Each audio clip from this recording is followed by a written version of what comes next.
This is a story time episode about how we convinced the landlord to let us Airbnb his house. Rental arbitrage, not buying it, renting it, and then subleasing it on Airbnb.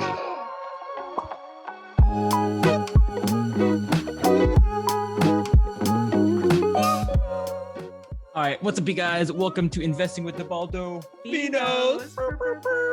I'm Josh. I'm Hannah. And this is our story in real estate investing. If you want to learn more about real estate investing, consider subscribing, give it a like. And obviously, we really are just trying to figure out YouTube.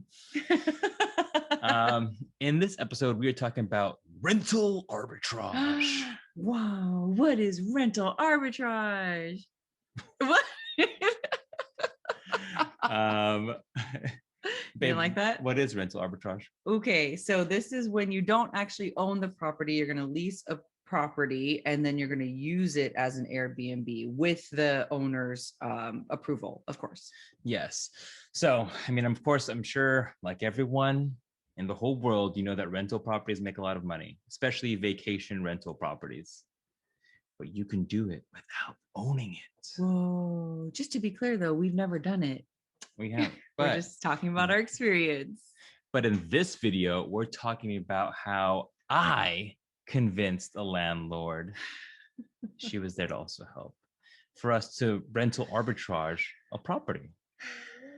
We got the approval, but we didn't actually go through with it. And we'll go through the whole story. Yeah.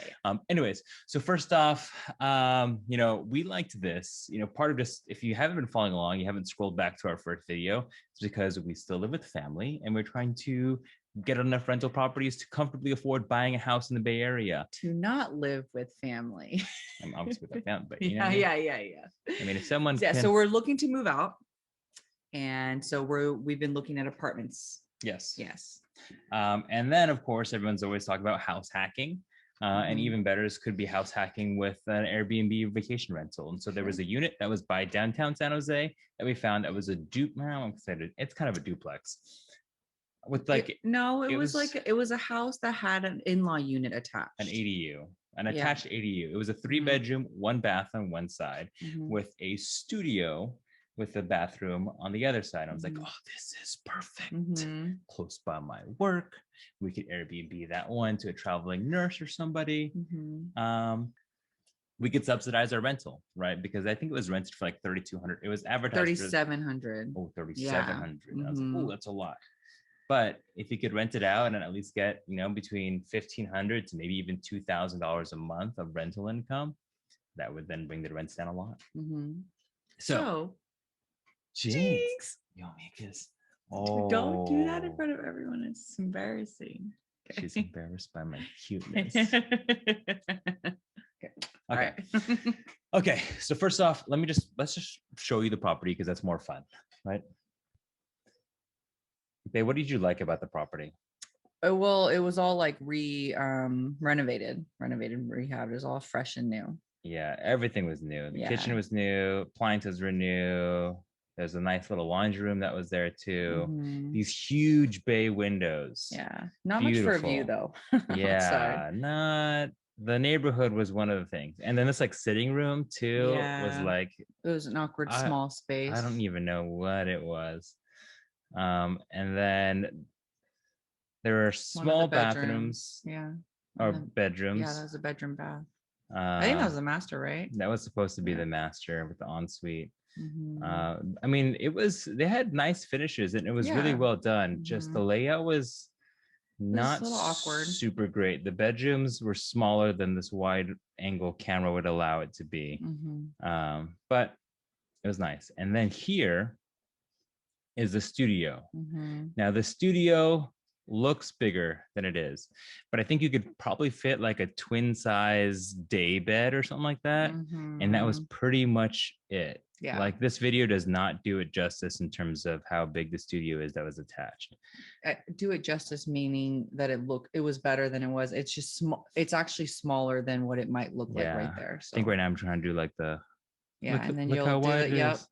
That was pretty much it. And honestly, I bet the thing is I've lived in spaces like this. It's very doable. It just was small. I didn't know about the layout. If someone could tell me what this layout could have looked like, And if we could have made this work, because, you know, spoiler alert, we didn't go through with this deal, then let me know.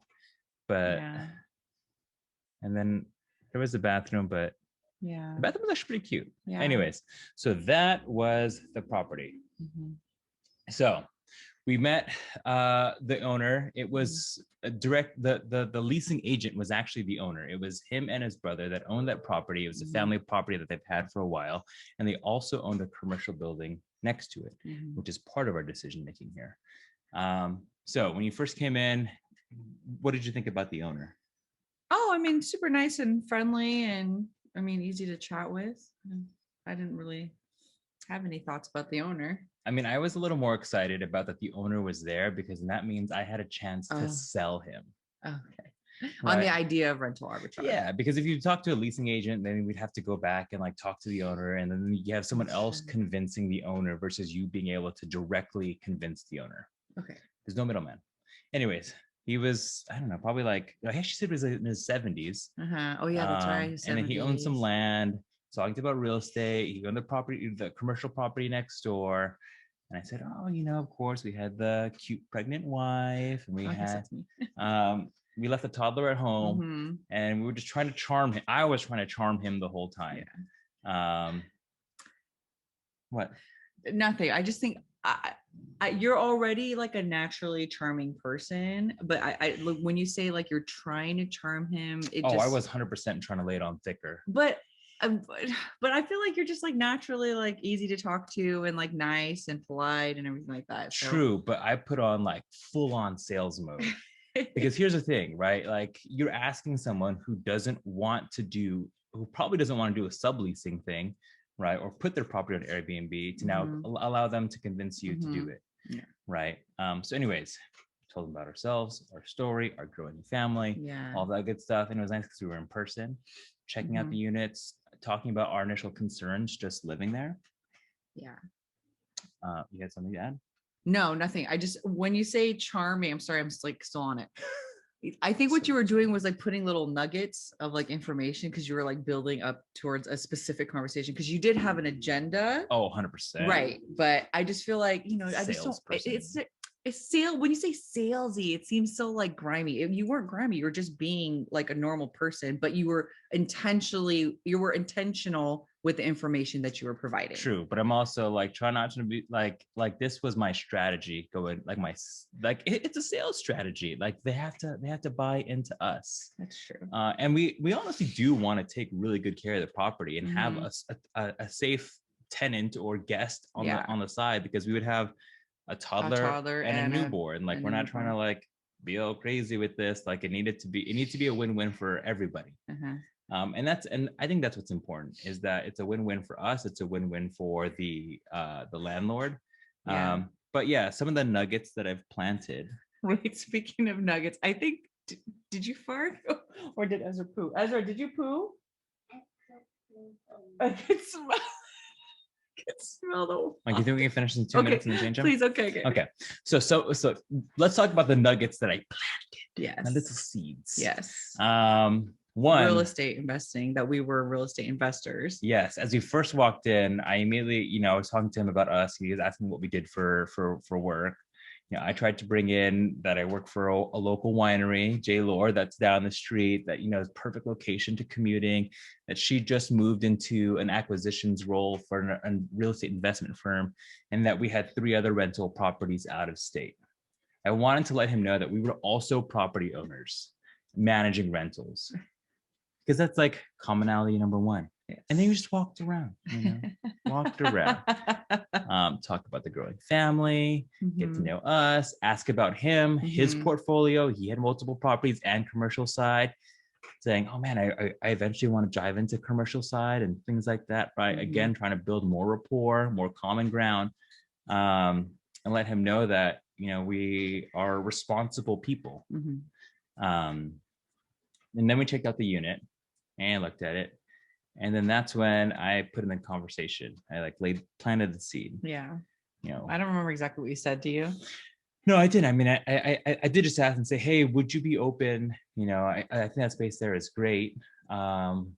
would you be open if whoever the prospective tenant were to lease this building were to sublease it as a vacation rental or corporate housing? I didn't say Airbnb. I put it there, as a vacation rental or corporate housing, and I also added in like a travel nurse. I didn't really know who we wanted to lease it out to, but I did know that I wanted to sublease it to somebody, and obviously someone that we'd feel comfortable with. And initially, he was like, no. He immediately shut it down because he said that he had already had an offer with someone that wanted to come in and use it as an Airbnb. Yeah. And I think the guy actually said Airbnb. He was like, oh yeah, well, this is the other guy who wanted to Airbnb arbitrage it, and was like, I'll redo the backyard and da da da da. And I just said, hey, I would like to subsidize, our rent costs and make sure that I get, either a traveling nurse or business traveler. And I specifically said, I would want to feel safe with whoever we're renting it to because of our small children. And he said, I don't know, there's extra liability and things like that. And I said, we've never done it before, and I was very transparent about that. And I said, but we do have 3 rental properties ourselves. We've been looking into hosting as an Airbnb as well, and so I do understand that there are additional rental liabilities that we'll have to have both on your side as the homeowner and as well as us as a subleaser, and having those additional policies in place. And we're also going to be living next to it, so we can, totally maintain the unit. And because of the guest experience is important to us, we have to make sure that majority of the basic maintenance has to be upkept by us. So, but hey, no pressure. I know you have offers on the table. And then we ended again, just kind of building more rapport. I gave him my business card. Just because he was familiar with the winery. So I want him to know that, hey, I'm like my story, I'm being honest and truthful. And I think that's one thing that's really important, is like how honest, truthful can you be upfront and like genuine, because people feel the authenticity. Like, again, trying to be like the sleazy sales guy or just the guy who's just really trying to make it a win-win. And that's what I was trying to do. There's no hard sell. I wasn't like, no, I gotta do this right now. Like, it was like, hey, talk about it. He co-owned it with his brother. Talk about it. And I'd be more than happy to have another conversation with you guys about it. I think this could be a good fit. And I left the ball in his court. Question, actually, now that we're talking about it. So obviously you and we had, during that whole like walkthrough of the property, I didn't know what you were thinking about the property, and you didn't know what I was thinking about it. But my feeling was like, there was a few things about the property that I didn't necessarily like, just for our family. It was on like a really busy main road. It was part of a weird plaza that I didn't like either. So I really wasn't even feeling the property that much anyway, just for our own family's sake. And I don't know if you were feeling that as well, but I'd be curious if the conversation would be different if you were like super excited about the property. That's a good question. I also wasn't 100%. So just, to give you a little bit more landscape, right next door to this property, it was on a main street. This house was, and right next door was the commercial. It was a 5-unit commercial that the brothers co-owned as well. But one of the tenants in that commercial property was a drug rehab unit. And immediately when I came up, I was like, oh, I don't know if I want don't love that. our small children being next to a rehab unit. Okay. I'm sorry. The smell of the poop is so intense. I have to change his butt. Can you just finish this up by yourself? Sure. I can't do it. Hi, baby. Thanks, babe. Yes. And so to answer her question is if it would change much, not really, because I would want to say, like, to me, I wanted to get the yes, whether we were going to potentially move in it or not. Not knowing how much we could potentially rent it for, I was just trying to solve the next problem. And this was, could I get a yes? So not really. It was just, am I asking the right questions? And I wanted the experience of talking to a landlord about rental arbitrage. Anyways, 2 days later, he called me back and said, hey, Josh, I really liked you and your wife. You guys, I talked to my brother, and while we were against having anyone sublease it, we are willing to sublease it, or we're willing to allow you guys to sublease it if you would like to. So, and then he gave us all application information. I did say, hey, let me talk to my wife. This is definitely, great news. Yes, how's your boy? I know you got poo, huh? Yeah, I should block you, I guess, a little bit. And so, who am I trying to talk about now? Yeah, so he called me and said, congratulations. We'd like, we really liked you and your wife, and we would allow you to sublease it. And I said, great, thank you so much. This is awesome news, Frank. Let me talk to my wife and let me circle back right away. And I want to make sure I gave him an answer, whether it be yes or no right away. I told her and I said, hey, we got it. And she was like, and already, like, she wasn't immediately excited, which means I was automatically no. I wasn't 100% in. I mean, I like the idea that we could potentially live either rent free or close to rent free with a deal like this.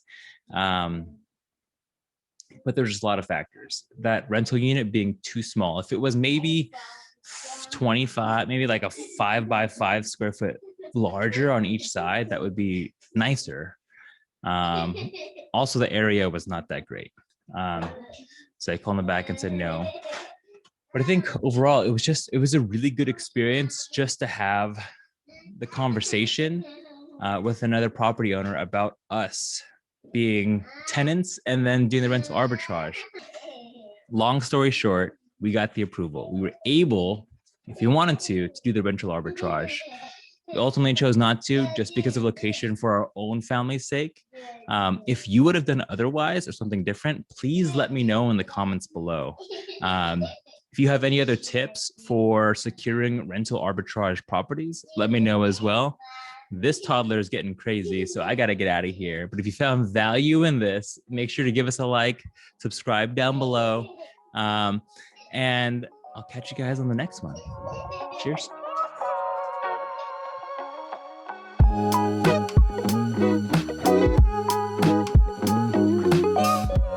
All right. One last thing of lessons learned. It's just really all about building rapport and building that relationship as quickly as possible. And then also doing some research so that they know that you're serious about taking care of their property and that they can trust you. And so that is my tip to you, is just work on understanding the product, understanding what you can do and how you can best protect everyone involved and make it a win-win. But then also how you can just be a likable person so that, ultimately people will sell to or whatever it is, or select or want to do business with people who they know, like, and trust. And so that's the mindset that I came in with it.